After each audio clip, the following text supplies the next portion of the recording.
Zachariah chapter 14. Behold, the day of the Lord is coming, and your spoil will be divided in your midst. For I will gather all the nations to battle against Jerusalem. The city shall be taken, the houses rifled, and the women ravished. Half of the city shall go into captivity, but the remnant of the people shall not be cut off from the city. Then the Lord will go forth and fight against those nations, and he fights in the day of battle. And in that day his feet will stand on the Mount of Olives, which faces Jerusalem on the east. And the mountain of Olives shall be split in two from east to west, making a very large valley. Half of the mountain shall move toward the north, and shall of it towards the south.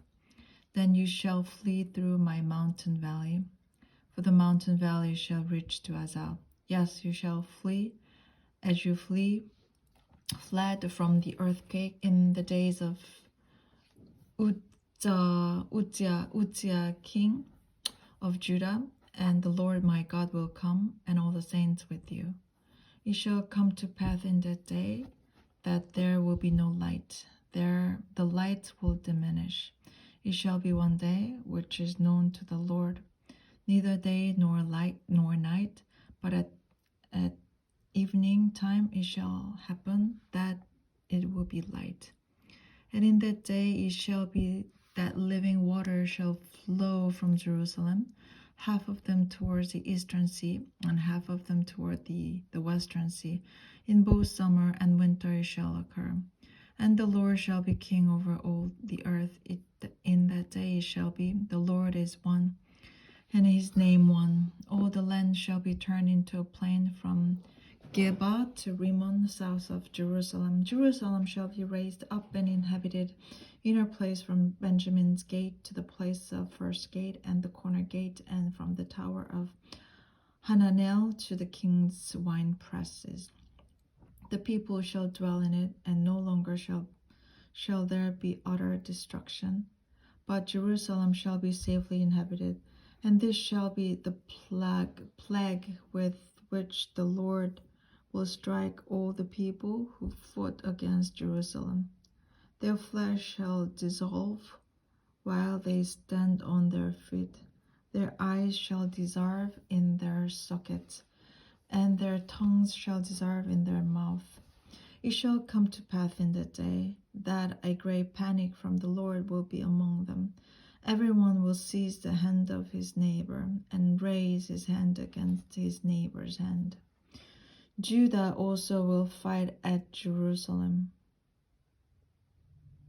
and the wealth of all the surrounding nations shall be gathered together, gold, silver, apparel in great abundance.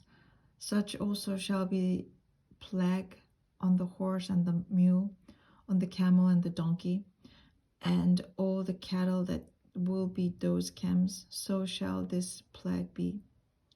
It shall come to pass that everyone who is left of all the nations which came against Jerusalem shall go up from ear to ear to worship to the King, the Lord of hosts, and to keep the feast of tabernacle. And it shall be that whichever of the families of the earth do not come to Jerusalem to worship the King, the Lord of hosts, on them there will be no rain.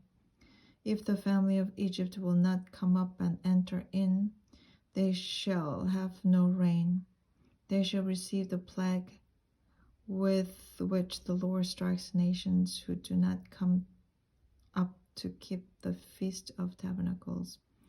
This shall be the punishment of Egypt and the punishment of all the nations, and do not come up to keep the Feast of Tabernacles. In that day, holiness to the Lord shall be engraved on the bells of the horses. The pots in the Lord's house shall be like the bowls before the altar. Yes, every pot in Jerusalem and Judah shall be a holiness to the Lord of hosts.